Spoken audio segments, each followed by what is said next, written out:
Iran ಮೇಲೆ Israel ಮತ್ತು ಯುಎಸ್ನಿಂದ ನಿರಂತರ ದಾಳಿ ಮಾಡಲಾಗ್ತಾ ಇದೆ. ಇರಾನ್ನ ಇಮಾಮ್ ಅಲಿ ಸೇನಾ ನೆಲೆಯ ಮೇಲೆ ಈಗ ಅಟ್ಯಾಕ್ ಮಾಡಲಾಗಿದೆ. ಇರಾನ್ನಲ್ಲಿರುವಂತಹ ಸನಂದನ್ಜಲ್ಲಿರುವಂತಹ ಇಮಾಮ್ ಅಲಿ ಸೇನಾ ನೆಲೆಯದು.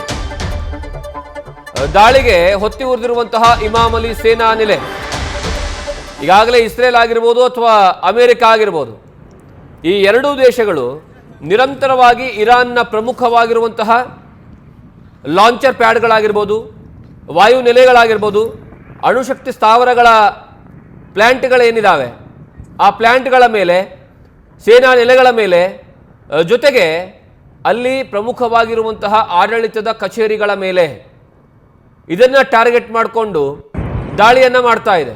ಆ ದಾಳಿಯ ಪರಿಣಾಮ ಈಗ ಇರಾನ್ನಲ್ಲಿರುವಂತಹ ಇಮಾಮ್ ಅಲಿ ಸೇನಾ ನೆಲೆಯ ದೃಶ್ಯಾವಳಿಗಳನ್ನು ನೀವು ನೋಡ್ತಾ ಇದ್ದೀರಾ.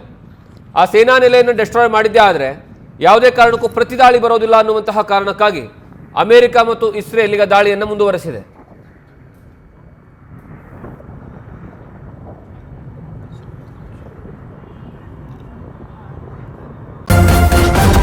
ನ್ಯೂಸ್ ಫಸ್ಟ್ ನಿರ್ಭೀತಿಯಿಂದ ನಿಮ್ಮ ಪರವಾಗಿ.